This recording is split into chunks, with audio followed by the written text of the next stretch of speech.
사도의 기도 10번째입니다. 디도서 2장 11절에서 14절까지 말씀 우리 같이 함께 하나의 말씀 읽도록 하겠습니다. 디도서 2장 11절에서 14절입니다. 같이 읽겠습니다. 시작. 모든 사람에게 구원을 주시는 하나님의 은혜가 나타나 우리를 양육하시되 경건하지 않은 것과 이 세상 정력을 다 버리고 신중함과 의로움과 경건함으로 이 세상에 살고 복스러운 소망과 우리의 크신 하나님 구주 예수 그리스도의 영광이 나타나심을 기다리게 하셨으니 대신하여 자신을 주심은 모든 불법에서 우리를 속량하시고 우리를 깨끗하게 하사 선한 일을 열심히 하는 자기 백성이 되게 하려 하심이라. 아멘. 아멘. 사도의 기도 오늘 10번째입니다. 특히 이제 오늘 우리가 보는 디도서의 말씀은 아마 이렇게 쉽게 접하는 본문은 아닐 것 같습니다. 마태, 마가, 누가, 사복음서는 많이 알고 사도행전, 고린도, 전서, 후서, 에베소, 빌립보, 골로새 이런 것들은 그래도 많이 보는데 이 디도서 성경에 이런 게 있나 싶을 정도로 잘 안 읽혀지는 말씀이기도 합니다. 디모데 전서와 후서 그리고 디도서 이것은 사도 바울이 개인 서신이라고 이야기하는 혹은 목회 서신이라고 이야기하는 그런 개인 편지입니다. 디도라는 사람에게 보낸 그런 편지입니다. 그러면 바울과 이 편지를 쓴 바울과 편지를 받는 디도는 어떤 관계일까? 많은 성경학자들이 이 디도를 이야기하면서 수수께끼 같은 인물이다 이렇게 이야기합니다. 왜냐하면 사도 바울의 많은 행적을 기록되어 있는 사도행전에 한 번도 그 이름이 나타나지 않기 때문에 그렇습니다. 보통 대부분 다 기록되는데 디도에 대한 이야기는 거의 한 번도 나오지 않습니다.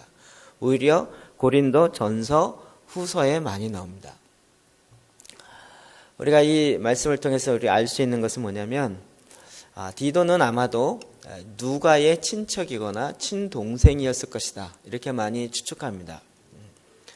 그리고 사도 바울과 함께 전도팀에 함께했던 1차, 2차, 3차 전도여행에 함께했던 그 팀 중에 한 명이었을 것이다.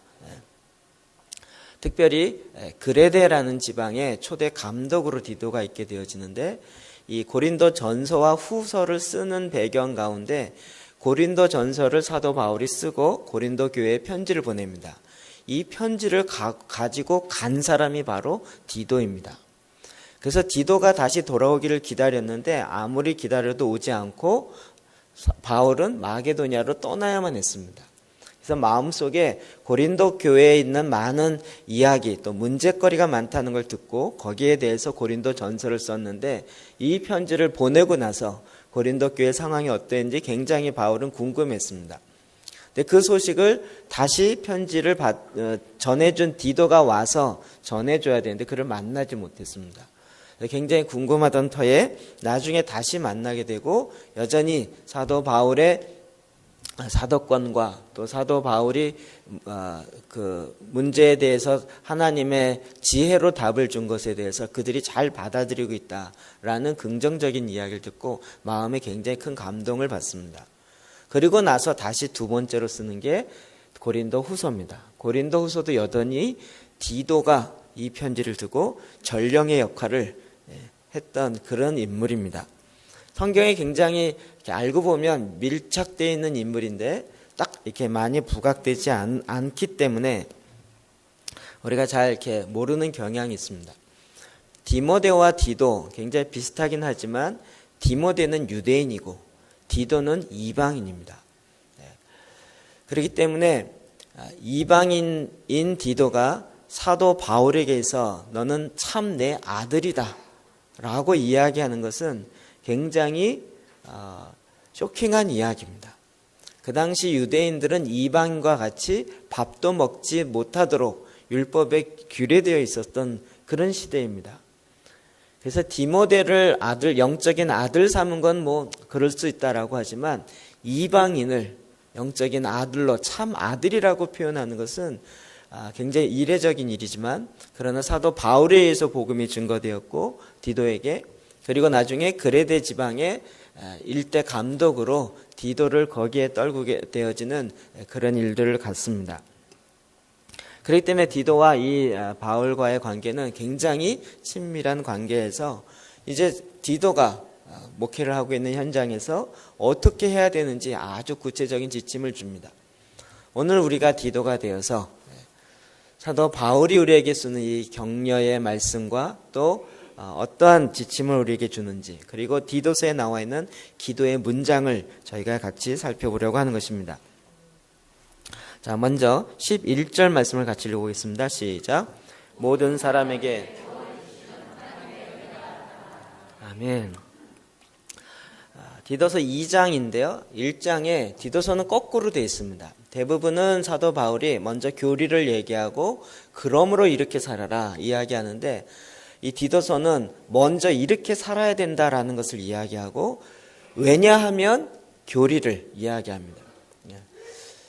우리 교회에서 또 그리스도인으로 어떻게 살아야 할지 생활에 대한 지침, 그것을 먼저 이야기한다는 것입니다. 우리도 이 두 가지를 왔다 갔다 씁니다.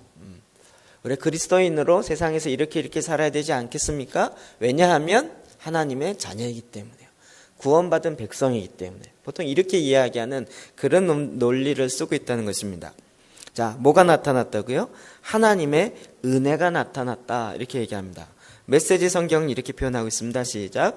기꺼이 베푸시고 용서해 주시는 하나님의 은혜가 이제 밝히 드러났습니다. 구원의 길이 누구에게나 열렸습니다. 아멘. 하나님의 은혜가 나타났어요. 그 얘기는 뭐냐면 구원의 길이 밝히 드러났다는 거예요. 전에는 구원의 길이 어떠한지 잘 몰랐습니다. 알아도 그것을 실제로 살아내지 못했습니다.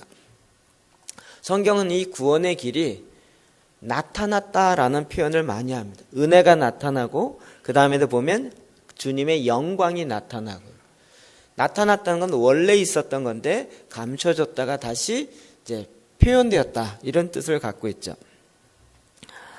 디모데후서 1장 10절도 볼까요? 시작. 이제는 우리 구주 그리스도 예수의 나타나심으로 말미암아 나타났으니 그는 사망을 패하시고 복음으로써 생명과 썩지 아니할 것을 드러내신지라.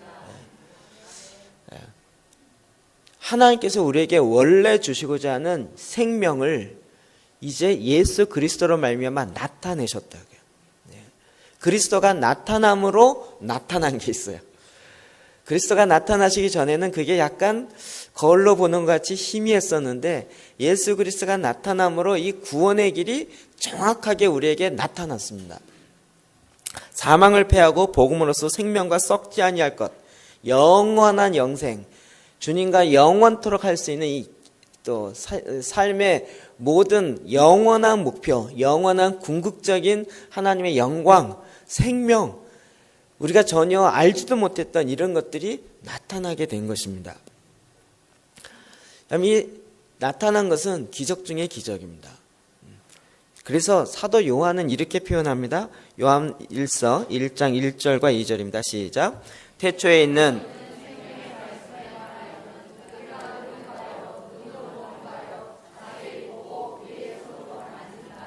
이 생명이 나타나신 바 된지라. 아멘. 태초에 있는 말씀뿐만 아니라 생명의 말씀이요. 태초부터 있었던 그 생명의 말씀이 우리 가운데 나타났다고요. 근데 사도 요한은 어떻게 해요? 직접 우리가 귀로 들은 바고 눈으로 본 바고 손으로 만진 바 되었어요. 이 얼마나 기적이에요. 태초부터 있었던 생명의 말씀이, 그 생명, 이 생명이 내게 나타났다고요. 구원의 역사는 나타남의 역사입니다. 그 생명이 나에게 어느 날 나타나는 거예요. 우리가 하나님의 구원을 받았다 이렇게 얘기하는데, 그것도 다른 표현으로 하면 예수 그리스도로 말미암아 나에게 하나님의 은혜가 나타나는 거예요. 생명이 나타나는 거예요. 베드로전서 5장 10절엔 이렇게 얘기합니다. 시작. 모든 은혜의 하나님 곧 그리스도 안에서 너희를 부르사 자기의 영원한 영광에 들어가게 하시니가. 아멘. 우리에게 생명이 나타나서 결국 하나님의 영원한 영광에 들어가게 하시는 것에 목적이 있습니다. 생명을 얻어서 지옥을 가지 않게 하는 것, 그것만, 이 부정적인 측면만 있는 것이 아니라 그 생명을 주어서 이제는 더 큰 목적이 있는데 영원한 영광에 들어가게 하는. 그래서 이제는 영광도 우리 가운데 나타났다. 이런 얘기 자꾸 하면 어렵죠. 영광, 뭐 생명, 영생 이런 단어 굉장히 쓰긴 많이 쓰지만 교회에서 딱 이렇게 손에 잡히지 않는 내용들이죠. 하나님이 한국에도 구원의 역사가 나타내셨어요. 5,000년의 역사 가운데 복음의 역사가 이렇게 나타나기는 거의 처음에 가깝습니다. 그렇죠? 여러분이 200년 전에 태어났으면 어떨 뻔하셨어요? 인생을 어떻게 살까? 나는 어떻게 뭘 위해 살까? 아무리 고민해도 나타난 게 없기 때문에 그냥 착하게 살아야지. 그냥 뭐 다른 사람에게 피해 주지 말고 살아야지. 그냥 뭐 모든 사람 보니까 그냥 이렇게 적당히 잘 먹고 잘 사다가 그렇게 살다가 죽더라. 나도 그렇게 뭐 살아야지. 우리 기껏해야 그 정도 살 수 있는 거예요. 그러나 우리가 이 시대에 태어난 것은 정말 놀라운 예수 그리스도가 나에게 나타냈다. 여러분 전혀 이런 고민 안 해보십니까? 저는 거의 준모태라 그랬죠. 초등학교 2학년 때부터 교회를 다녔지만 그러면서도 제가 주님이 내 안에 이렇게 인격적으로 만난 경험이 없을 때는요, 그게 늘 교회를 다녀도 고민이었어요. 정말 내가 이렇게 살다가 어떻게 되는 거지? 물론 성경 교회에서 들은 답은 알아요. 이 사람은 왜 살아요? 하나님의 영광을 위해 산대요. 근데 그게 저에게는 아무 힘도 안 되고 아무 도움도 안 되고 뭐 그게 막 내 안에 막 찌릿찌릿하게 힘이 올라 이게 아니고 뭐 답은 그건데 별로 내 거 같지 않고 별로 뭐 믿어지지도 않고 뭐 그게 뭐 어쩌란 말이야. 이런 것들이 내 안에 툭툭 튀어나오고요. 그럼 계속 고민이요. 공부는 왜 해야지? 학교는 어떻게 가야지? 인생은 어떻게 살아야지? 내 삶의 의미는 뭐지? 제가 중학교 후반부터 시작해서 이 고민을 많이 했던 것 같아요. 난 앞으로 뭐가 될 거지? 뭐가 되어야 하는 거지? 뭐가 되기 위해서 오늘은 또 살아야지? 이렇게 살아도 되나? 이런 고민 안 해보세요? 저만 하나요? 이게 뭐 사춘기가 들어서가 아니라 이게 씩씩 지나가는 많은 생각들이 있잖아요. 이런 고민들이 그냥 훅 지나가요. 물론 교회에 가서 목사님 말씀을 들으면 이걸 위해 살아, 예수님을 위해 살아야 되고 뭘 위해 살아야 되고 말로는 알겠는데 내 안에 그게 실제로 느껴지진 않고 또 그렇게 사는 게 뭔지 잘 모르겠고, 그래서 저는 교회 다닐수록 갈등이 더 심해졌었다고요. 다니면 다닐수록 저의 실제 현 주소와 성경에서 얘기하는 이 말씀의 기준과 너무 다르다는 게 더 명확하게 드러나죠. 차라리 이거 몰랐을 때는 그래도 난 착하게 사니까 다른 애들 욕하는데 난 욕 잘 안 하잖아. 그래서 난 좀 괜찮은 것 같아. 스스로 이렇게 위안을 삼으며 살았는데 말씀이 성경이 딱 들어오니까 형제를 보고 나아가라. 이 바보 같은 이렇게만 해도 살인죄래요. 성경을 몰랐을 때는 저는 나쁜 놈 아니었어요. 꽤 괜찮은 범생이었어요. 근데 성경이 이야기하면 할수록 나는 아니에요. 그런 것 때문에 너무 고민이 돼요. 그리고 뭐 구원의 은혜가 있고 감격이 있다는데 저는 그런 걸 경험해 보지를 못했어요. 그러니까 더 힘든 거예요. 그 힘듦 때문에 사실은 나는 안 되는가 보다. 그리고 포기하려고도 많이 했었어요. 제가 몇 번 이야기했지만 그런 거 고민하다가 이런 고민을 신학교 가면 해결되나? 그리고 신학교를 간 거예요. 목사 되려고 전 신학교 가지 않았어요. 내 고민이나 좀 해결해 보자. 그리고 이런 고민 갖고 계속 목사님께 물어봤거든요. 목사님, 이건 뭐예요? 저건 뭐예요? 답은 안 해주고 맨날 기도하세요. 그런 거예요. 그리고 더 따지면 당신 같은 사람이 신학교 가야 돼요. 그러더라고요. 그래서 전 신학교 가면 이런 문제 답해주는 줄 알았어요. 갔더니 답은커녕 더 헷갈리더라고요. 그래서 2학년 때 드디어 결단을 하고 금식하기로 하고요. 점심시간마다 금식. 신학교는 채플 있고 점심시간이 있기 때문에 그때마다 금식을 했었어요. 그 뒤에 산에 기도굴에 들어가고 주님 살아계시면 나타나 보이시라고요. 한번. 아니 봐야 믿죠. 보여야 믿죠. 안 보이는데 어떻게 믿냐고요. 하나님 살아계시다며 한번 나타나 보이시라고요. 이러면서 소리 괴렉괴렉 지르면서 주야 어디 있어요? 좀 보여주세요. 이러고. 그러면 나중에 오후 수업 종이 띵띵 치면 또 오늘 안 나타나시네요. 내일 봅시다. 이러고 또 내려오죠. 이러고 한 학기를 했다니까요. 근데 안 나타났어요. 그 해 여름에 수련회 가서 찬양 가운데 하나님이 저 마음속에 내가 너를 스바냐 3장 17절에 있는 말씀 그 찬양을 하는 가운데 내가 너를 잠잠히 사랑한다. 너의 하나님 여호와가 그 찬양을 막 하는 가운데 그 마음이 제 안에 확 오기 시작했어요. 그리고 그 후로부터 하나님의 은혜가 내 안에 나타났어요. 저도 이렇게밖에 표현을 못해요. 그냥 하나님의 은혜가 내 안에 그 다음부터 나타나 버렸어요. 지금 와서 돌이켜보면 만약에 하나님 나타나 보라니까 이때 딱 나타났으면 제가 나중에 뭐라고 얘기하겠습니까? 금식해세요. 나타나라고 부르짖으면 나타나 이럴 거 아니에요. 굉장히 교만하게 얘기했을 것 같아요. 그리고 그때는 제가 하나님께 겸손한 그런 부르짖음이 아니었어요. 아까도 얘기했지만 살아계시면 좀 나타내 보라고요. 한번 해볼래? 막 이런 자세로 굉장히 교만한 마음으로 이렇게 구했었어요. 그런데 주님의 제안이 임하실 때는 제가 굉장히 겸손했을 때 정말 주님 마지막 날인데 이 날이 지나면 집을 가야 되는데 이대로 내려갈 수는 없습니다. 주님 한 번만 긍휼히 여겨주십시오. 이런 마음이 있었어요. 그때 주님이 제 안에 나타나셨어요. 은혜로 나타났어요. 제가 교회 다닌 지 10년 만에 처음으로 하나님이 살아계시고 하나님이 날 사랑한다는 것을 처음 제가 느낀 순간이었어요.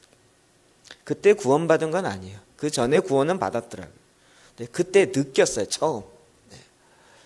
태어나자마자 느끼는 건 아니죠. 느끼는 걸 기억하는 건 아니죠. 한창 지난 다음. 여러분 몇 살 때부터 기억이 있으세요?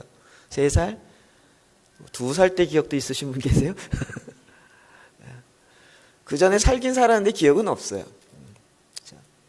우리의 구원이 딱 구원받는 순간부터 기억하는 사람도 있고 그렇지 않고 나중에 기억나는 사람도 있고 그건 다양합니다. 어쨌든 하나님의 은혜가 내 안에 나타났어요.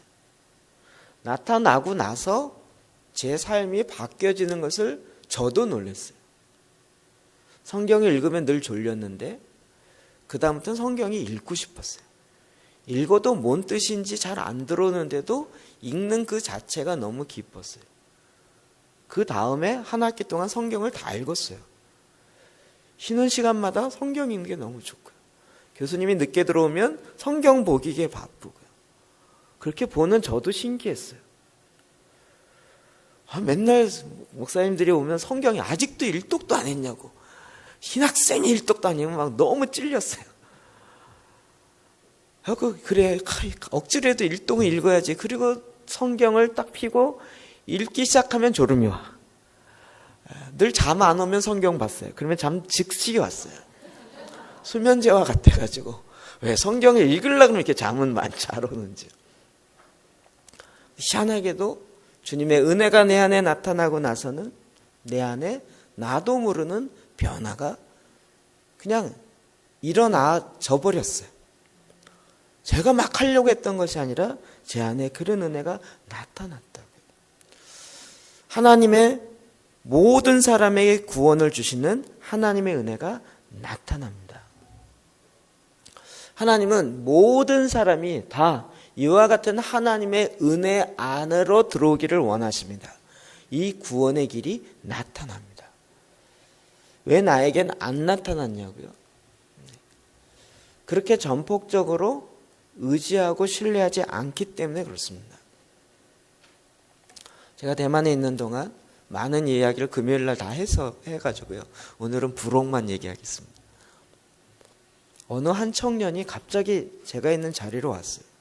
그랬더니 한국말로 안녕하세요 그러는 거예요. 깜짝 놀랐어요. 한국 사람이세요? 아니에요. 저 화교예요. 그러더라고요. 나중에 알고 보니까 어머니가 한국 분이고 아버지가 대만 분이셨어요. 청년이에요. 근데 늘 거의 대만에 살아서 한국말을 조금밖에 못한대요. 그래서 얘기하는데 자꾸 말이 막히니까 그 옆에 통역하는 사람에게 대만말로 이게 한국말로 뭐지? 이러면서 자꾸 물으면서 이제 자기는 한국말 하는 게 너무 신기하고 재밌는데 말하고 싶은 말할 데가 없다는 거예요. 근데 소문을 듣자니 한국에서 목사님 왔다니까 너무나도 반갑고 한국말 하고 싶은 마음에 들어왔다는 거예요. 그래서 저를 자꾸 막 띄엄띄엄 한국말 하는데 제가 막 속이 터질라 그러더라고요. 그런데 자기 이야기를 잠깐 하는 거예요. 자기도 3년 전까지는 안 그랬대요. 지금 IT 계열에 있는 직장을 다니고 있는데 하나님의 은혜가 자기에게 나타났대요. 그 다음부터는 자기는 너무나도 많이 바뀌어졌대요. 그래서 성경이 너무나도 좋아가지고 성경 말씀을 한국어로 읽고 싶은데 한국어 성경이 너무 어려워서 무슨 말인지 모르겠대요. 그래서 제가 약간 위로 겸 또 대안 겸 한국말 성경은 한국 사람 읽어도 어렵다고. 이 표준 개혁 성경 개혁해서 번역했는데 이것도 어려워요. 그래서 쉬운 성경으로 읽든지 아니면 메시지 성경으로 읽으라고. 유진 피터슨이란 분이 이걸 성경 썼는데 그런 게 있냐고 제가 설명을 했더니 되게 좋아하더라고요. 그러면 그런 것 좀 읽어보고 싶다고. 이게 생활 언어로 되어진 그런 성경. 그러면서 자기는 성경 읽고 직장에서도 1시간씩 말씀 보고 기도하는 게 너무 즐겁다는 거예요. 왜 예수를 믿는 다른 사람들은 이걸 안 하는지 모르겠대요. 그리고 왜 한국어 성경이 이렇게 어려워갖고 읽기 힘들게 만들어놨는지 자기는 너무 힘들대요. 그리고 자기는 예수님을 만나고 하나님의 은혜가 자기에게 나타난 사람들은 자기처럼 사는 게 너무 당연하다는 거예요. 그런데 왜 나중에 보니까 그렇게 안 산 사람이 많더래요. 한국에 몇 번 왔더라고요.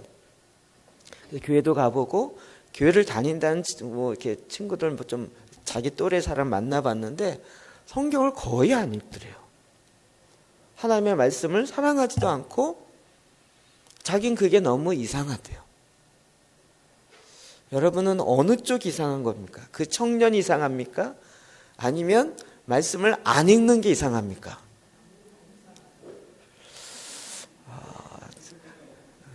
자, 여러분에게 패를 나누는 것 같아서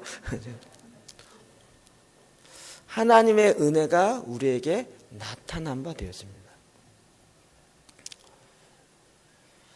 제가 세 번째로 실 예화를 계속 들고 있는데요. 제가 대만 간다고 그랬을 때 통역 문제 때문에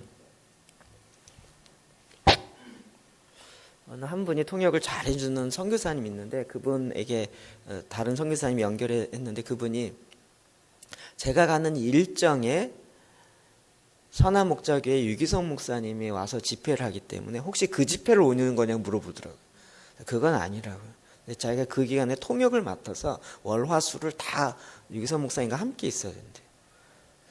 제가 이제 페이스북 친구가 돼 있어갖고 갔다 와서 페이스북을 열어봤더니 저랑 같은 날 나왔다가 같은 날 들어오셨어요. 같은 비행기는 아니었는데 그래서 대만을 갔다 와서 이런 이렇게 있어서 그런 것 같아요. 또 그 통역하신 분이 또 원래 저를 통역해 주려고 했다가 이게 일정이 겹쳐 못했으니까 또 괜히 또 그분이 또 유명하긴 하지만 또 안산에서 목회도 하셨잖아요. 저 개인적으로 좀 아는 부분도 있고 그래서 이제 그래? 그리고 이제 그분 원래 이제 페이스북에 글을 많이 남기세요. 이번에 또 조금 나고 더보기를 딱 눌러갖고 했더니 쫙 열리더라고요. 20개의 문항으로 올렸어요. 제가 잠깐 읽어드릴까요? 1.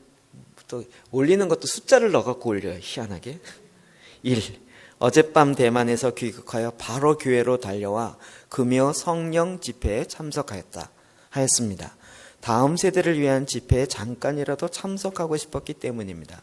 본당 가득 모인 교인들과 아이들을 보면서 가슴이 뛰었습니다. 2.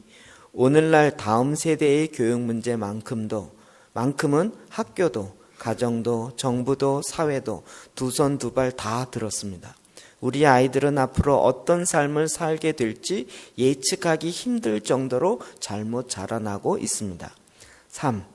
음란한 인터넷 문화, 가치관의 왜곡, 마음의 깊은 상처, 삐뚤어진 성품, 게임과 휴대폰, 인터넷 등에 의한 중독, 자살로 인한 충동, 극단적인 개인주의에 빠져 있습니다.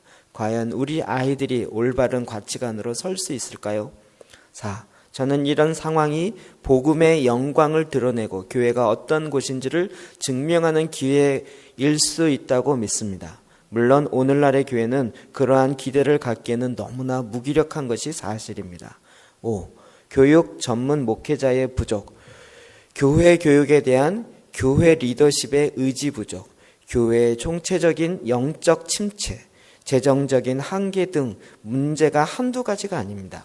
그래서 우리 자녀들이 오히려 교회에 대하여 부정적인 인상만 가지고 자라기도 합니다. 그러나 과연 복음은 이 정도밖에 안 되는 것일까요? 6. 어제 금요 성령 집회 때 헤브론 원영학교 아이들이 로마서를 암송하는 시간을 가졌고 헤브론 원영학교 교장인 조완순 선교사의 메시지가 있었습니다. 누군지 아시죠? 우리 느헤미야 기도할 때 와서 도와줬던 그 여자 선교사님이 얘기합니다. 본당 가득 모인 교인들과 아이들에게 충격의 시간이었습니다. 헤브론 원영학교는 초등학교 4학년부터 고등학교 2학년까지 연령대의 학생을 대상으로 믿음의 다음 세대를 양육하고 하나님 나라의 가치를 분명히 하고 복음을 부끄러워하지 않으며 진리에 온전히 반응하는 사람들을 세우기 위해 순회선교단에서 세운 학교입니다. 8. 원영학교라 함은 대안학교가 아니라는 것입니다. 대안이 아니라 원형이라는 의미에서 붙여진 이름입니다. 한마디로 학교란 바로 이런 것이다 라는 뜻입니다. 다음 세대 교육 역시 복음이면 충분하다는 것입니다. 9. 헤브론 원형학교는 성경을 교과서로 채택한 거의 유일한 학교입니다. 성경을 교과서로 택해서 성경을 배웁니다. 성경 말씀이 삶의 실제가 되는 믿음을 배우게 하는 것입니다. 그래서 어렸을 때부터 성경 언어인 히브리어와 헬라어를 가르칩니다. 초등학교 4학년, 5학년 애들에게 헬라어, 히브리어를 가르쳐서 원어로 성경을 읽힙니다. 10. 아이들은 학교에서 구약에 등장하는 인물과 신약의 예수님 십자가 사건 사이의 관계를 이해하고 이 이야기를 토대로 전도와 성경 공부, 설교에 활용하는 방법을 배우는 바이블 스토리텔링이라는 과목을 통해 성경을 입체적으로 배웁니다. 11. 인터미션스라는 수업 시간에는 성경 이야기를 토대로 꽁트, 뮤지컬, 작품을 제작 공연하는데 아이들이 스스로 대본을 만들고 작곡을 하고 그것을 직접 연출하고 안무하는 등으로 만들어진 작품을 발표하는 것입니다. 이렇게 함으로써 성경의 이야기들은 자기의 이야기로 소화하며 성경을 폭넓게 이해하게 된다고 합니다. 다른 사람들 앞에서 연기를 하는 것 자체가 쑥스러워하고 어색해하던 아이들이 어떤 성경의 인물을 연기하다가 울음을 터뜨리기도 하는데 아이들 스스로 성경의 인물이 되어 자신의 내면의 이야기를 바꾸는 시간이 되는 것입니다. 13. 누가 이런 학교에 다니려고 할까 싶었는데 학교에 참여하는 아이들이 있었습니다. 학교 측이 면접 과정을 통해 한 초등학교 학생들에게 면접에서 떨어지면 어떻게 할 것이냐고 질문하였더니 장래 한 선교사를 읽게 될 것이라며 말해 면접관들이 깜짝 놀라는 일도 있었습니다. 14. 정말 이 아이들은 학교에서 왕따를 당해도 멋진 스마트폰이 없어도 좋은 대학 못 가도 정말 예수님 한 분이면 충분할 수 있을까요? 헤브론 원형학교 아이들은 저는 복음이면 충분합니다 라고 말합니다. 조한순 선교사님을 통해 듣는 헤브론 원형학교 이야기는 꿈만 같았습니다. 저도 개인적으로 작년에 통화를 했었습니다. 거기 가서 지금 한 35명 정도 학교, 서천인데요. 거기서 아예 그 폐교를 하나 사가지고 거기에서 아이들과 함께 합숙하면서 정말 이렇게 하고 있더라고요. 정말 아무도 안 올 줄 알았더니 아이들이 모이고 지금 35명 됐다 그러더라고요. 15. 고등학교 과정에 편입한 한 학생은 이 말을 논리적으로 설명할 수는 없지만 복음을 만나고 정말 새로운 사람이 된 제가 증인입니다 라고 말했습니다. 그는 모태신앙으로 성장하며 다른 사람 앞에서는 착한 아이처럼 살았지만 복음의 빛 앞에서 용서받을 수 없는 죄인이 바로 자신임을 알았다고 고백했습니다. 그리고 십자가의 복음을 만난 이후 삶의 주인이 예수 그리스도로 바뀌면서 눈에 보이는 상황은 아무것도 달라진 것이 없으며 생명이 달라진 것과 복음이면 충분한 사람이 되었다는 것입니다. 16. 어제 금요 성령 집회 때도 전교생 35명의 아이들이 모여서 로마서 1장에서 3장 본문 말씀을 토시 하나 빼지 않고 외워서 뮤지컬이라는 작품을 만들어 입체적으로 낭독하였습니다. 지난 다시복음 앞에서 공연 때 이제는 율법 외에 하나님의 한 의가 나타났으니 로마서 3장 21절가 외쳐질 무렵 그런 뜻이었구나. 완전한 절망 가운데 마침내 인간에게 허락된 하나님의 의가 온몸으로 느껴졌습니다. 하나님의 의가 나타났어요. 그것이 바로 예수 그리스도입니다. 17. 듣는 이들의 마음을 뒤흔드는 감동과 충격에 휩싸였습니다. 어떤 사람들은 연신 흘러내리는 눈물을 감추지 못했습니다. 말씀의 영광을 목격하게 하신 주님께 감사드립니다. 18. 어떤 분이 무대에서 로마서를 암송하는 아이들은 말씀이신 하나님을 만났구나 하는 생각이 들었습니다. 삶으로 통과하지 않으면 할 수 없는 고백들이 나에게 질문이 되어 울리는 시간이었습니다 라고 말했는데 참으로 그랬습니다. 19. 조한순 선교사님은 메시지를 통해 십자가 복음으로 아이들이 죄된 성품을 이기고 예수님의 생명으로 살아난 놀라운 간증을 하였습니다. 아이들이 십자가 죽음을 통과하는 생생한 증언이었습니다. 아이들이 복음 안에서 거듭날 수 있구나. 말씀을 통하여 성품이 변화될 수 있구나. 나는 죽고 예수로 사는 복음의 아이들에게도 여전히 복음이구나. 복음이 아이들에게도 여전히 복음이구나. 주여 감사합니다. 이런 페이스북에 글이 올라와 있었습니다. 복음이 나타났습니다. 하나님의 의가 우리 가운데 나타났어요. 그 의가 나타나서 그냥 영접 기도하고 교회 다녔다가 아니고 내 삶이 바뀌어지고요. 죄악을 향하여 싸우고자 하는 욕망이 생기고 싸울 힘이 생기고 이제 하나님의 기쁘신 뜻을 향하여 살고자 하는 그런 마음이 나타나기 시작했다. 그 생명은 내가 만들 수 있는 것이 아닙니다. 내 결단으로 내 안에 생겨지는 것이 아닙니다. 오직 하나님의 은혜가 우리 가운데 나타난 것입니다. 디도는 이렇게 이방인이었지만 그에게 하나님의 은혜가 나타났다. 여러분 이건 나이에 상관이 없습니다. 어린아이들이 몰라서가 아니고 오히려 어른들이 그들이 복음 앞에 하나님의 은혜가 나타나는 것을 자꾸 희석해서 재미라는 이유 때문에 그들이 정말 말씀을 말씀으로 접하지 못하니까 그 아이들이 죄와 싸워 이길 능력이 없습니다. 지금 많은 문화사역자들은 타깃이 초등학생들입니다. CD를 만드는 사람들, 음원 만들어서 판매하는 사람들, 고등학교 학생, 중고등학교만 넘어가도 다 복사하고 카피하고 이런 걸 다 알기 때문에. 그러나 지금 음원을 만들고 이런 걸 다 타겟한 건 거의 초등학교 학생들입니다.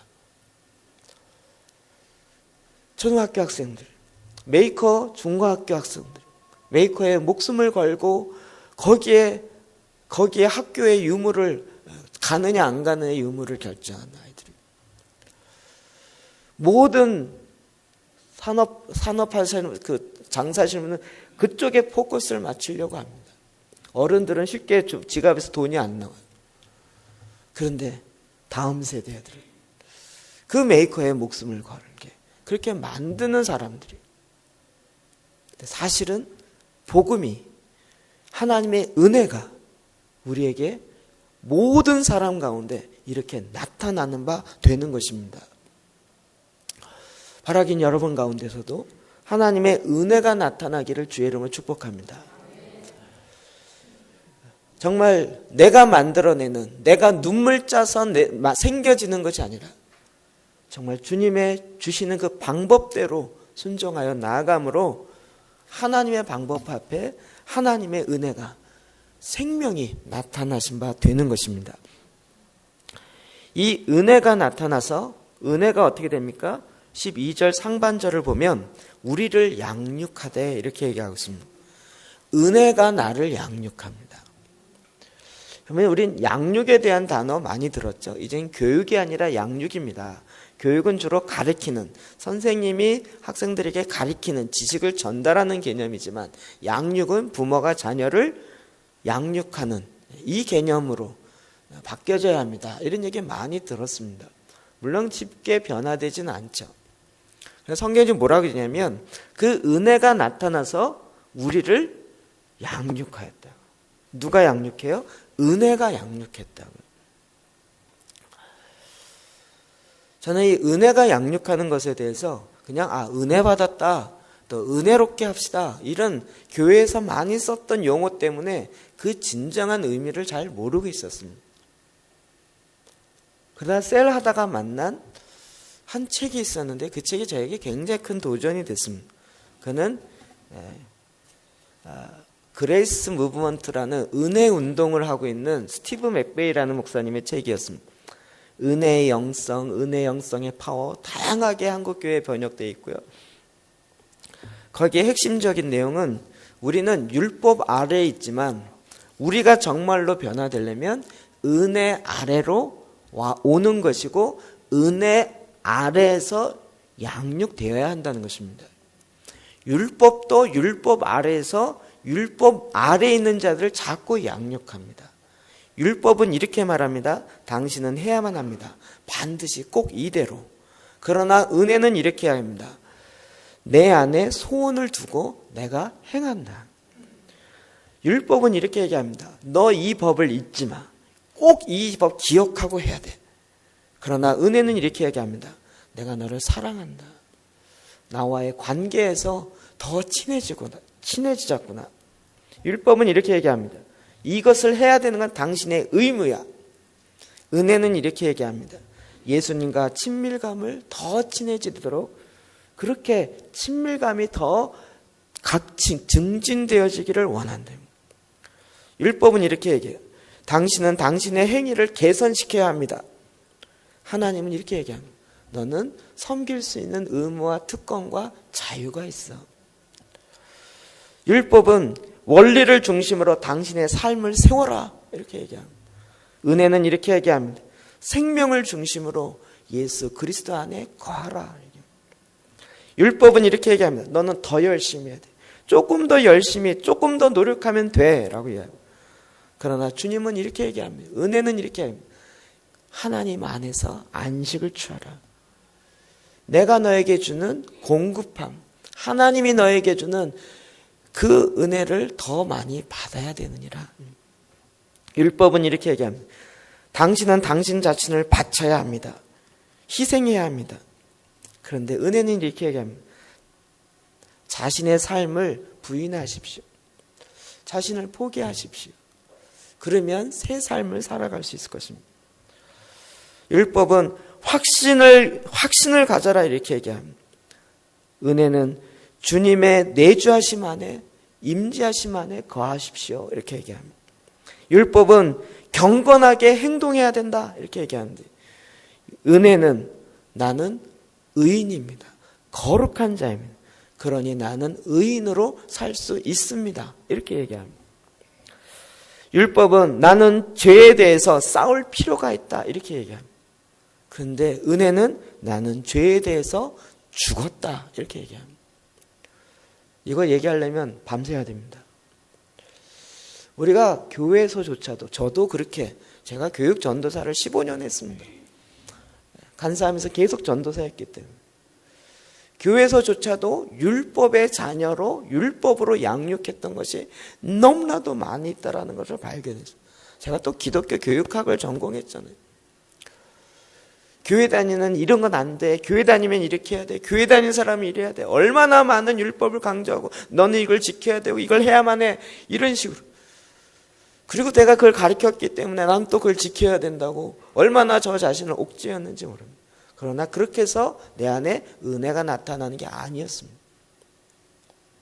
우리는 은혜 안에 거하고 은혜 안에서 사는 은혜의 삶은 전혀 다른 차원이었습니다. 이것이 잘 이해되지 않으니까 신앙생활을 열심히 더 헌신적으로 하는데 하면 할수록 더 건조해지고 더 지치는 거였어요. 희한하게 은혜 안에 거하고 은혜로 말미암아 양육하면 약간 좀 거부감스러워요. 좀 주님은 자꾸 쉬라 그래요.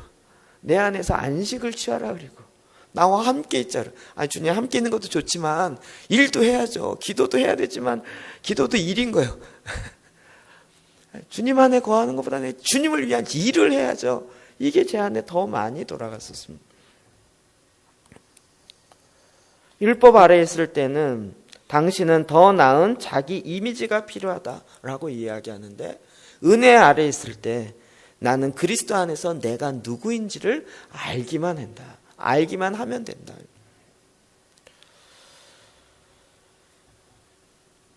은혜로 양육되어지는 건 다른 차원입니다. 이건 주님이 우리에게 말씀하시는 주님의 양육 방법입니다. 예수님의 제자들을 은혜로 다루었습니다. 율법으로 다룬 것이 아니라 은혜로 다루었습니다. 그 은혜가 이제 저와 여러분은 하나님이 성령으로 말미암아 말씀을 통하여 율법이 아니라 은혜로, 율법이 필요 없다는 얘기가 아닙니다. 은혜로 말미암아 율법을 완성하게 하는 그것을 주님이 행하십니다.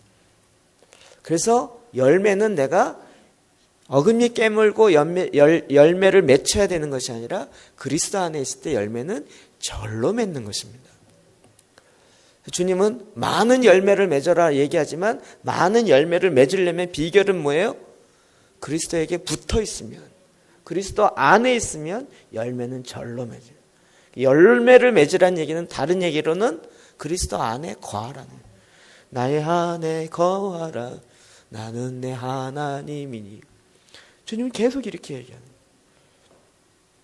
그 은혜가 우리를 양육하는 것입니다.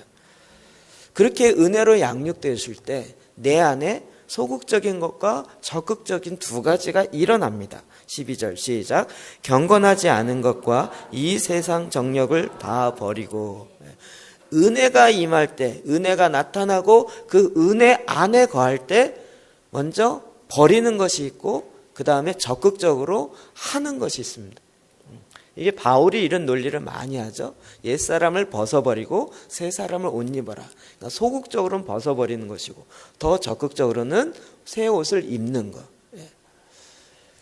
보통 유교식의 교육은 하지 마라 하지 마라 하지 마라 요것만 이야기해갖고요. 저도 교회 다니면서 많이 했어요. 담배 안 폈죠. 술 안 마셨죠. 뭐 안 했죠. 이걸 안 하는 것만 하면 난 좋은 신앙인이라고 생각했어요. 성경은 요건 소극적인 측면을 이야기합니다. 그러나 반드시 적극적인 게 또 꼭 그 뒤에 붙습니다. 이 세상의 정욕은 버리고 그 다음에 하나님이 기뻐하신 선한 일을 따라가라. 옷 입으라 하는 것이 있습니다. 자, 소극적인 거 먼저 보면 경건하지 않은 것을 버린다고. 이 세상 정욕을 버린다고. 이 세상 정욕이 뭘까요? 요한 1서 2장 16절 시작.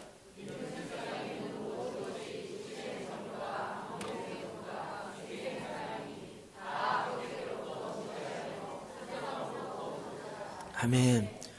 이 세상의 정력은 한 아버지께부터 온 게 아니에요. 은혜로 나타난 것이 아니라 세상으로부터 온 거예요. 육신의 정력 보고 싶은 거요?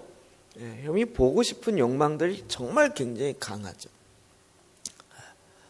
제가 대만을 갔다 깜짝 놀랐어요. 표를 못 구했어요. 갔더니요, 꽃보다 할배? 예?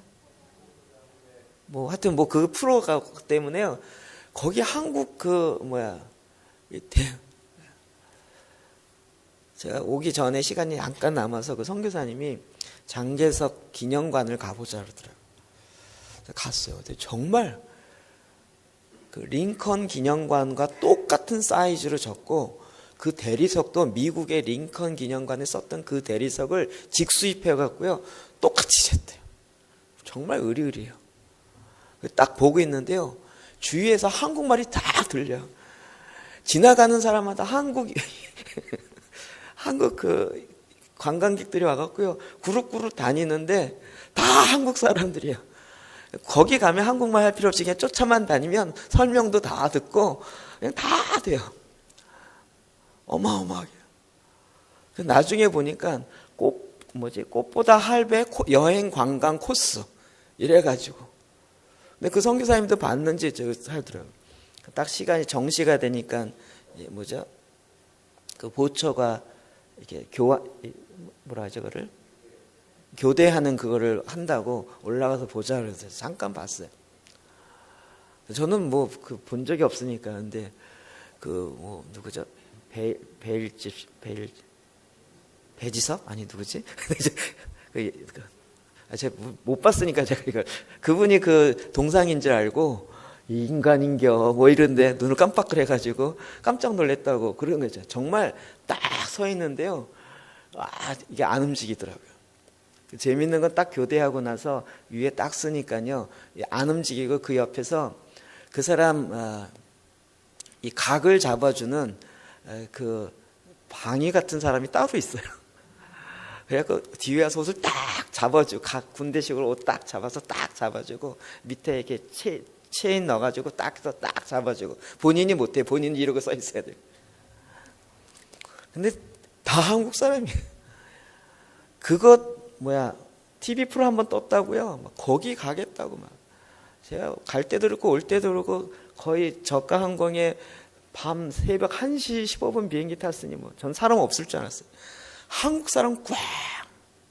올 때도 한국 사람 꽉. 아줌마들이 가정을 어쩌자고 그렇게 다니는지 아줌마들 쫙.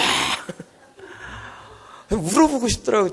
애들은 어떻게 했냐고 물어보고 싶은데 막 40대, 제가 보기엔 초등학교 아이들 그 정도 되는 아줌마들 같은데, 그런 막 15명씩 몰려다니면서 그거 TV 하나 나왔다고 그냥 보고자 하는 그 안목의 정력의 영들이 쫙 하는. 얼마나 영향력이 큽니까? 육신의 정력, 성경에 나오는 딱 3가지로 이야기합니다. 세상의 정력을, 육신의 정력과 안목의 정력과 이생의 자랑이에요. 다 아버지로부터 온 것이 아니요 세상으로부터 온 것이라고. 하나님의 영광을 바라보고 하나님의 영광이 우리에게 나타나는 것이 그 실제를 바라볼 때요, 이 세상의 정력, 하나님의 은혜가 우리 가운데 나타나요. 예수 그리스도가 우리에게 나타나는 이 실제가 보게 되어질 때 이 세상의 정력을 이길 수 있는 힘이 생깁니다. 그럼 이 힘이 쉽게 생기지 않습니다. 그래서 금요일날 잠깐 얘기했지만, 갔다 와서 성지와 2사 모임에서 보고를 했어요. 그래서 말씀 기도를 통해서 대만에 정말 놀라웠습니다. 제가 생각했던 것보다 훨씬 더 많은 사역들이 일어나고 있었고, 굉장히 포괄적으로 일어나고, 5년 만에 500명의 목사님들이 네트워크되고 2만 명이 말씀 기도로 기도 재단 쌓기를 하고 있었습니다. 5년 만에, 지금 2014년이니까 이제 4년 지나고 5년째인 거예요. 어떻게 그렇게 일어날 수 있었는지. 그래서 얘기했더니 막 목사님들이 다 흥분했어요. 우리도 해야 된다. 하자. 그런데 하자 그래서 되는 법이 없습니다. 몰라서 못했습니까? 말씀 보고 기도하고 말씀 갖고 기도하는 것, 이걸 몰라서 못합니까? 알지만 그것을 행할 수 있는 내 안에 능력이 없대요. 우리도 운동을 하고 싶죠. 막 여러분 100m 12초에 뛰고 싶지 않습니까? 그래서 뛰자! 이래갖고 뛰어집니까? 그러려면 얼마나 많이 몸을 만들고 점차 한 목사님을 딱 알더라고요. 이게 1시간씩 기도하자. 여러분 결정된다고 될 것 같냐고. 절대 안 된다. 5분부터 시작하자. 그래서 늘려가자. 그게 넘어가는 게 쉽지 않다는. 그래서 처음부터 몸을 만들듯이 처음부터 만듭니다. 하나님의 은혜가 우리 안에 나타나서 그 은혜로 말미암아 하루아침에 확 되어지는 것이 아니라 이제 점차 이 세상의 정욕을 버린다고요. 여러분 성경 뭐라 그래요? 버린다 그랬어요. 왜 버릴까요? 우리가 그것을 선택했기 때문에. 여러분 지금도 나는 그것을 선택한 거예요. 어쩔 수 없이 봐 이게 아니고요. 손이 가요 손이 가 이게 아니고요. 내 육신의 정욕이 나로 하여금 가게 한다고요. 그거를 내가 자꾸 선택한다고요. 나는 어쩔 수 없이 이렇게 태어났나. 안 그렇다니까요. 육은 그렇게 갈 수밖에 없고 하나님이 거듭나게 한 내 영은 하나님이 기뻐하는 말씀과 생명을 향하여 갈 수밖에 없게 주님은 만들었어요. 육의 생각과 영의 생각은 늘 원수가 돼요. 절대 둘의 타협이 있을 수가 없어요. 근데 내가 워낙 육의 정욕을 쫓아가는 것에 선택하는 것에 익숙해져 있기 때문에 그게 나라고 착각하고 있는 거예요. 그러나 하나님의 은혜가 우리에게 나타나므로 이제는 12절 하반절 시작. 신중함과 의로움과 어떻게 살아요? 신중함과 의로움과 경건함으로 사는 거예요. 나하고 꼭 반대 얘기만 나오는 것 같죠. 신중함과 의로움과 경건함으로. 경건에 이른다는 것은 어떤 모양만 추구한다는 것이 아닙니다. 디모데전서 4장 7절 볼까요? 시작. 망령되고 허탄한 신화를 버리고 경건에 이르도록 내 자신을 연단하라. 육신의 연단은 약간의 유익이 있으나 경건은 범사의 유익, 금생과 내성의 약속이 있느니라. 아멘. 육신의 연습도 꾸준히 해야 약간의 유익이 있습니다. 근데 경건에 이르기를 연습하는 것도 꾸준히 하는 거예요. 왕도가 없습니다. 단순 지속 반복이에요. 꾸준히 하는 거예요. 말씀 기도 잘하고 싶죠. 그러나 하루아침에 잘 되지 않습니다. 꾸준히 해요. 그래서 우리가 말씀으로 말미암아 살고 은혜로 말미암아 사는 것을 내 어제 실패했어도 오늘 또 하는 거예요. 어느 날 갑자기 완성 이렇게 가지 않습니다. 주님이 오시기 전까지는 완성이 안 된다고요. 이제는 우리가 그 은혜로 말미암아 방향을 바꾼다고요.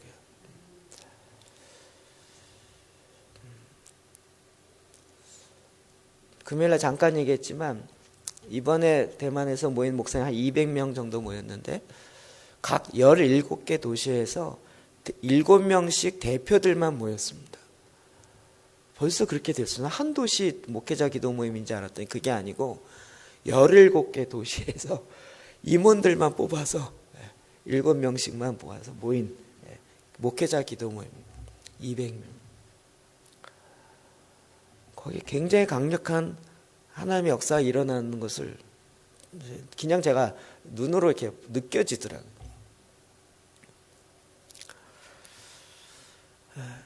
근데 참 놀라운 것은 그 중에서 대표성으로 왔지만 앞에 나오긴 한 5명 정도만 나왔지만 제가 나중에 설명을 들으니까 42명의 목회자가 기도 중보 선교사로 헌신을 했어요. 이분은 어떻게 되냐면 다른 도시나 다른 교회에서 우리도 말씀으로 기도 재단을 쌓겠습니다. 어떻게 하는지를 도와주십시오. 라고 요청이 들어오면 그곳에 가요. 그곳에 가서 그 교회가 그것을 제대로 할 때까지 그 교회에 같이 있어요. 한 번 왔다 갔다 하는 게 아니라 그 교회에 아예 살아요. 많게는 2달 될 때까지. 이거 굉장히 파격적인 얘기입니다. 요즘 많이 유행하는 인터넷에서 떠도는 개념이 미셔널 처치라는 거예요. 가는 교회. 막 지금 막 소문나고 그거 갖고 뭐 새로운 교회가 오고 있다 막 이렇게 막 강의하고 다니고 그러더라고요. 근데 거기는 이미 그게 다 세팅이 되어 있어요. 그래서 거기에 헌신한 목사님들이 42명 있어요. 그 다음에 어느 도시에 이번에는 2월 달부터는 어느 도시에 어느 교회에서 합니다. 교회 주소가 뜨고 그 교회 목사님 성함이 뜨고 그 밑에 은행 구자가 떠요. 딱 돼. 이 교회가 지금 개척하고 뭐 성도 몇 명밖에 안 되는데 여기에 중보 선교사로 한 팀이 갑니다. 여러분이 기도하시다 감동이 오시면 헌금도 하시고 또 필요하시면 지원도 하시고 이러십시오. 그래갖고 그 42명의 기도 중보 선교사들이요. 제가 보기에 한 5년만 지나면 대만이 건 반 정도 이상은 될 것 같아요. 제가 이 얘기를 또 목사님들에게 딱 해줬더니 이분들이 워낙 잘해서 이 방법은 먹히는 방법이라는 거예요. 이건 가능하다는 이야기를 하시더라고요.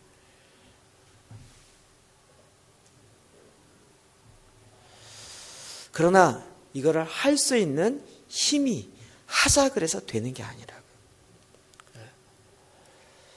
하나님의 은혜가 내게 들어오고 그것을 추구하는. 바빠서 못한다고요? 안 그렇습니다. 마음을 정하면, 우선순위를 정하면 충분히 할 수 있습니다. 몇몇 분들이 이렇게 바쁜데 어떻게 할 수 있냐. 제가 지난번 설교했던 말씀이 생각났습니다. 제 요즘에 담대해졌어요.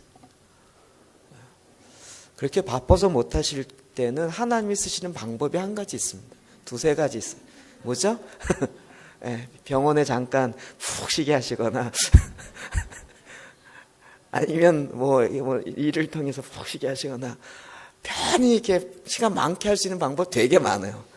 하나님이 지키고 보호하시는 은혜가 있으니까 그렇죠. 얼마든지 가능합니다. 시간이 없어서 그러죠. 하시는 분이나 안 하시는 분이나 똑같이 24시간 안에 있습니다. 우선순위입니다. 그 교회 성도가 제 앞에 통역해 줬어요. 당신네 교회에서는 몇 %나 하루에 성경 10장 읽기예요. 얼마나 합니까? 90%가 안 돼요. 그 자매도요. 통역해 주다가 쉬는 시간 되면 성경 읽어요. 저 이렇게 봤어요. 뭐예요? 그러면 이거 읽어야 돼요. 그렇게 7년을 했어요. 1년에 성경을 대부분 4독 정도 내요. 모든 성도가 다. 이제 제가 율법으로 얘기하는 거 아닙니다. 은혜가 나타나서 말씀이 너무 저절 읽어지고 사랑하게 되어지고 말씀인 게 너무 기뻐가지고 이게 막 안 하면 나 혼나요. 막 이런 개념이 아니고요. 말씀 읽는 게 너무 막 꿀과 꿀송이 같은 거예요. 그러니까 시간 나면 먹는 거죠. 이 방향을 택하면요. 그 은혜가 글로 더 확장되기 시작한다고요. 내가 읽어내야지 이러면 힘들어요. 은혜가 양육하기 시작하면 세상의 정욕이 벗어져 버리고 그리고 이 새로운 하나님의 계획과 하나님의 뜻이 알아지고 그것으로 살아가게 하는 것이 은혜로 말미암아 되어진다고요. 선택의 문제예요. 마지막 13절 시작. 복스러운 소망과 우리의 크신 하나님 구주 예수 그리스도의 영광이 나타나심을 기다리게 하셨습니다.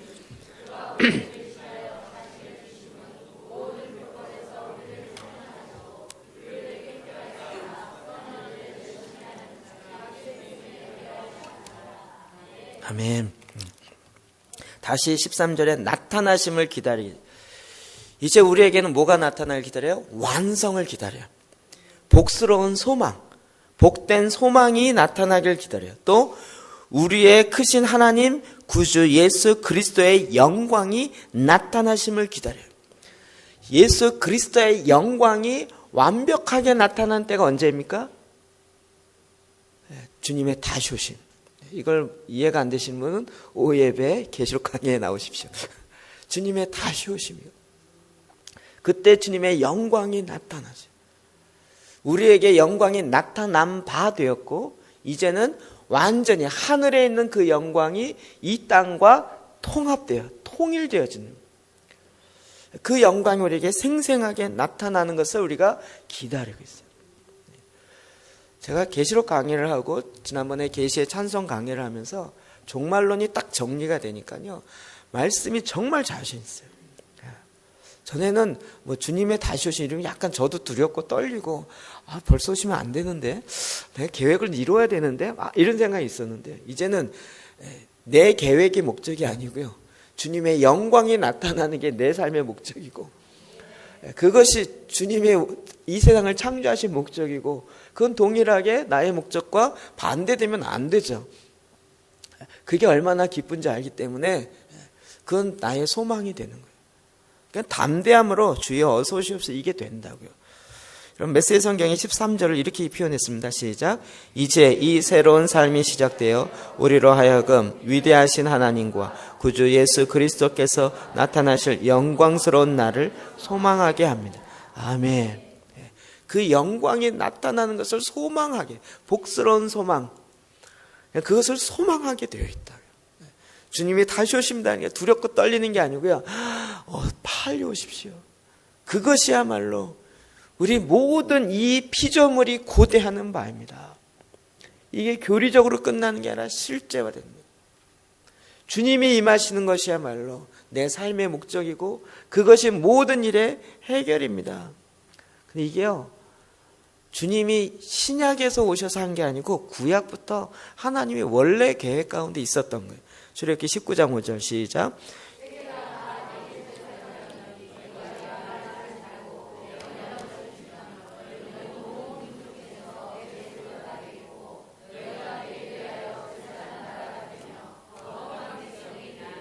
아멘.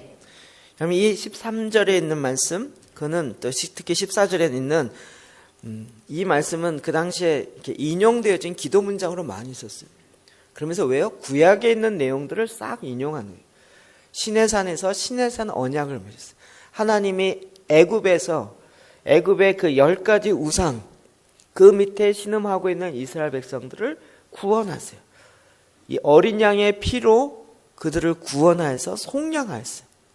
그래서 홍해를 건너게 하시고 이제 하나님이 임재하는 거룩한 시내산 앞에 언약을 맺어요.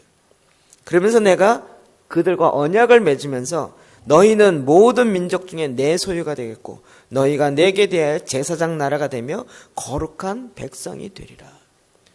주님이 우리를 부르신 이유는 바로 이거예요. 우리를 하나님의 소유, 하나님의 거룩한 백성, 그의 나라 되게 하는 거예요. 이 말도 좀 어렵죠. 우리가 주님의 것이 되게 하는 거예요. 그럼 내 거는요? 내 것 조금 챙기는 것보다 주님의 것 챙기는 게 훨씬 낫다니까요. 이게 영적 교환이에요. 언약이라는 것은 서로 쌍방 간에 언약을 맺으면 이제는 이 사람이 빚을 지면 이 사람만 지는 것이 아니라 이 사람 빚을 언약 맺은 사람도 갚아야 되는 거예요. 그래서 내가 이 사람과 언약을 맺으면 내 모든 것이 일로 전가가 돼요. 내 것이 다 없어져요. 우린 이것만 생각하는데 거기서 끝나는 게 아니라 그 다음 뭐가 되죠? 이 사람 거가 다 내 거가 돼요. 누구랑 언약 맺느냐 참 중요합니다. 네. 이해되시죠? 우리가 주님과 언약 백성이 되면 내 거가 다 주님의 거가 돼요. 손해보는 것 같은데 동일하게 주님의 것이 또 나의 것이 되는 거예요. 이게 언약의 놀라운 거예요. 주님이 우리에게 생명을 달라 그러죠. 근데 왜 그래요? 주님의 생명 우리에게 주려고요. 주님이 우리에게 심으라 그러죠. 왜요? 더 풍성하게 해주려고요. 심지도 않은데 하늘에서 뚝 떨어지 이렇게 일하지 않으신다고요. 언약은 교환의 조건이 있어요. 내가 너의 하나님 되고 너희는 나의 백성이 되리라. 주님은 하늘에 있는 영광, 아버지에 있는 그 영광, 은혜를 우리 모두에게 하나님의 모든 신령한 복을 주시기로 작정하시고 계획하시고 그 계획 가운데 지구를 창조하시고 저와 여러분을 만드셨다고요. 하나님은 그 계획을 갖고 있어요. 우리 이걸 소망하는 거예요. 그래서 이 완성되는 게 주님의 오심이에요. 계시록 22장 20절 시작.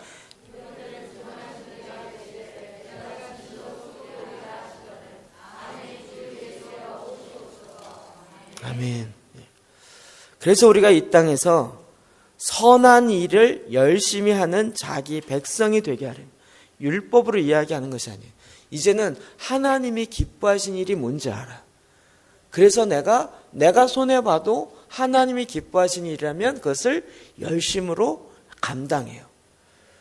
이걸 감당해야 내가 하나님의 자녀가 된다. 조건이 아니고요. 이미 자녀가 되었으므로 하나님이 무엇을 기뻐하시는지를 알고 그것을 즐거워요.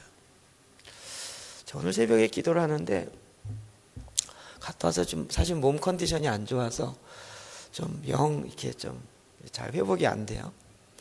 근데 뭔가 잘못 먹은 것 같아요. 그래서 막 속이 체하고 막 몸이 막 그래도 몸살도 오는 것 같고 그래서 이제 약간 이제 해롱해롱 계속 거리다가 어제 밤부터 조금 회복이 되는 것 같다가 다시 또 좀 이렇게 처져요.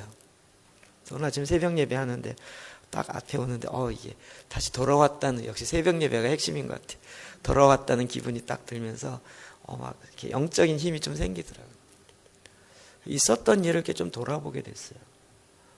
저는 이제 막 거기에 집중하고 있었는데 그 새벽 3시에 나왔던 선교사님, 그리고 마지막 날 저 공항까지 바래다 준 선교사님, 그분과 사실은 뭐 이렇게 많이 만날 시간이 있는 건 아니어서 얘기는 별로 안 했어요. 새벽 3시에 만나고 가면서 뭔 얘기하겠어요. 새벽 4시에 제 숙소 호텔 앞에 그냥 떨구고 가시고 그리고 그분이 나중에 알고 보니까 저랑 나이가 같더라고요.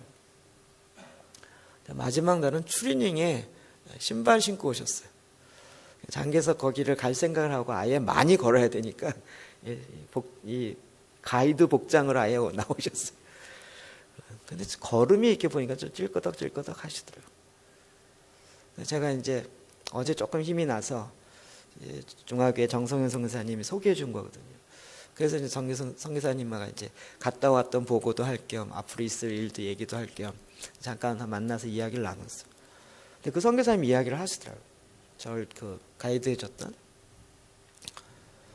만나셨냐서 만났다 할 때 어제 전화가 자기가 했대요. 그래서 했더니 뭐 좋았다고 얘기하면서 얘기를 하더라고요. 저보고 어떠시냐고 물어보더라고요. 솔직히 좀 깝깝했어요. 별로 얘기를 안 하시고 또 뭔가 좀 마음에 뭔가 이렇게 응어리진 게 있는 것 같은데 잘 얘기를 안 하고. 그래서 제가 뭐 그분과 계속 같이 사역할 거 뭐 이런 건 아니니까 묻지도 않고 그냥 뭐 이게 그냥 표면적인 만남만 했어요. 그랬더니 이제 선교사님이 저한테 이야기를 딱 하는 거예요. 중국 대만에 간 지 10년 됐는데 자기는 속사정을 안다는 거예요. 뭔가 있긴 있겠다 싶었지만 알고 봤더니 대만 간 지 3년 지난 다음에 사모님이 돌아가셨어요. 대만에서요. 그리고 지금까지 결혼 안 하시고 지금 그냥 아들이 있는데 아들이랑 같이 둘이 그냥 사세요.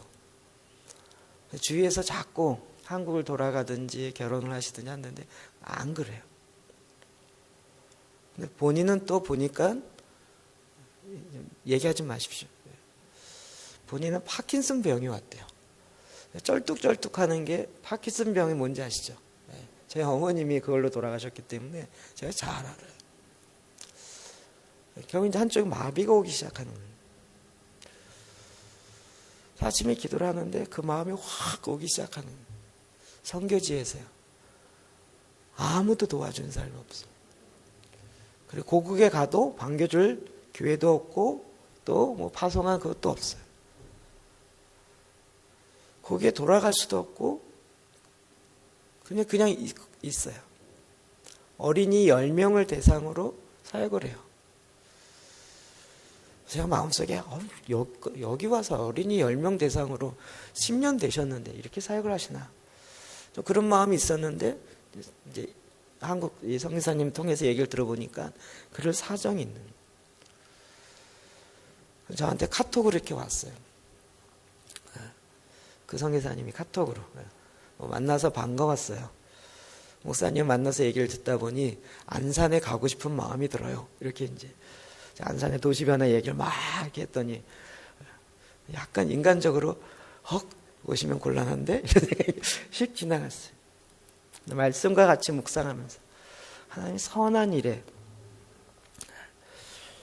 열심을 하는 자기 백성이 되게 하려 하십니다.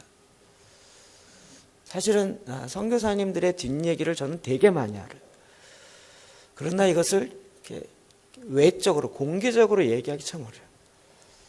선교사님의 개인 속사정들 아십니까? 우리랑 비슷해요. 자녀 문제, 자녀 교육 문제부터 시작해서 또 사역의 문제, 또 재정의 문제, 또 현지인에게 속고 사기당하고 그런 여러 문제들,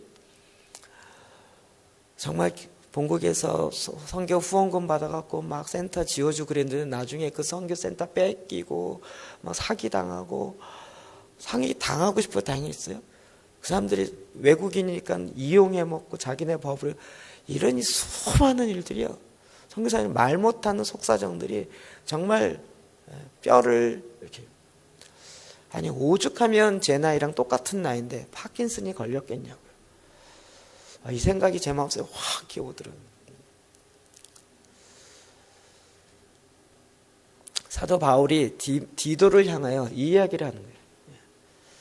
네가 하나님이 기뻐하시는 선한 일에 열심을 내는 자기 백성을 삼게 하기 위해서 하나님의 은혜를 나타내게 하셨다.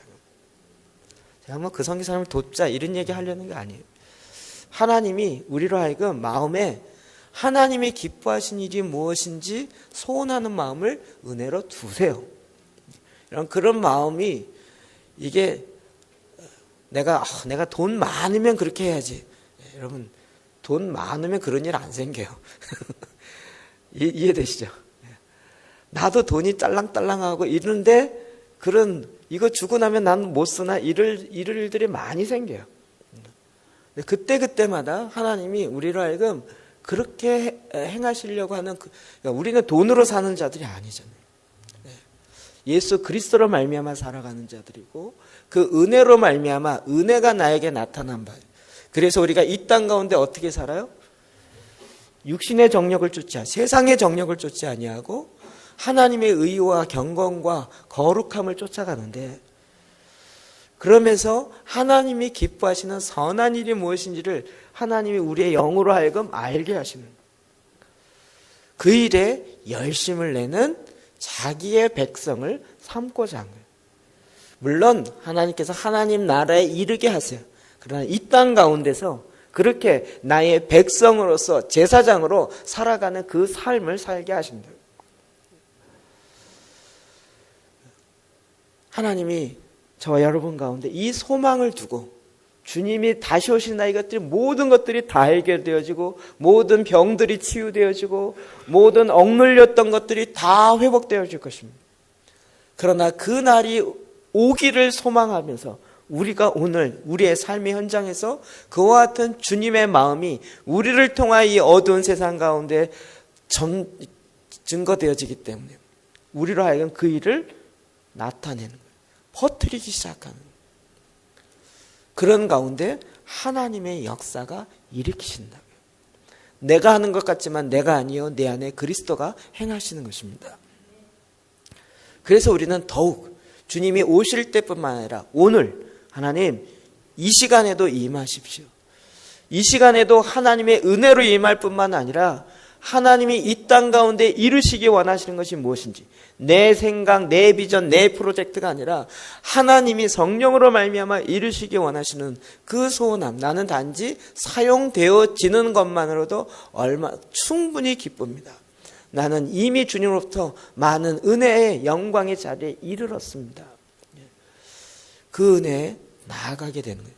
이것도 선택입니다. 그게 막 믿음이 확 생겼고 불이 확 임해갖고 안 하면 안 하면 안 되는 이게 이렇게 되지 않습니다. 이것도 선택입니다. 주님은 우리의 자유의지를 다시 회복하시는 거예요. 선택 안 하면 지내가는 거예요. 선택하면 내가 선한 일에 열심을 내는 그것이 되는 것입니다. 저는 도시변화에 대해서 제가 선택했습니다. 안 해도 누가 뭐라고 안 합니다. 그렇지 않겠습니까? 제가 안산을 위해서 무슨 트랜스포메이션, 국가적 변화 이런 안 해도 여기 교회만 해도 그 누구도 저보고 뭐라고 안 합니다. 그래서 제가 선택했습니다. 그리고 그 선택했기 때문에 선택한 것에 대해서 내가 선한 일에 열심을 내는 자가 되는 거예요. 속된 말로 대만 갔다 왔다고 누가 돈 주거나 성시화해서 수고했다고 수고비 전혀 없습니다. 그냥 제 안에 부담감이 있고 하나님을 향한 열정과 열심의 마음이 저로 하여금 움직이게 하는 것뿐이었습니다. 주님이 오늘도 저와 여러분 가운데 이렇게 하셔요. 주여 어서 오십시오. 예수님 내 마음에 충만하게 임하십시오. 내가 사는 것이 내가 아니요 예수 그리스도로 말미암아 살고 예수 그리스도로 인하여 살아가는 것입니다. 이렇게 살아가는 복된 소망을 우리로 하여금 갖게 하셨다. 이걸 기도하라고요. 기도가 그가 뭔가 탁월해서가 아니라 그가 있는 그레덴 그 지역에서 네가 감독으로 네가 그리스도인으로 이 삶으로 너를 보니 하나님이 네 안에 계시는구나. 너의 삶에 예수 그리스도가 나타나는구나 라고 살도록 이렇게 기도하라고 말씀하신 것입니다. 오늘도 우리가 이 말씀 잡고 같이 한번 기도합시다. 11절부터 14절입니다. 같이 이 말씀 우리가 두 번만 읽고 말씀을 잡고 성령께서 이 말씀을 잡고 나로 하여금 움직이게 하십니다. 이 말씀을 잡고 우리 같이 기도하도록 합시다. 우리 같이 11절부터 14절 읽겠습니다. 시작. 모든 사람에게 구원을 주시는 우리를 양육하시되 경건하지 않은 것과 이 세상 정력을 다 버리고 신중함과 의로움과 경건함으로 이 세상에 살고 복스러운 소망과 우리의 크신 하나님 구주 예수 그리스도의 영광이 나타나심을 기다리게 하셨으니 그가 우리를 모든 불법에서 우리를 속량하시고 우리를 깨끗하게 하사 선한 일을 열심히 하는 자기 백성이 되게 하려 하심이라. 아멘. 모든 사람에게 구원을 주시는 하나님의 은혜가 나타나 우리를 양육하시되 경건하지 않은 것과 이 세상 정력을 다 버리고 신중함과 의로움과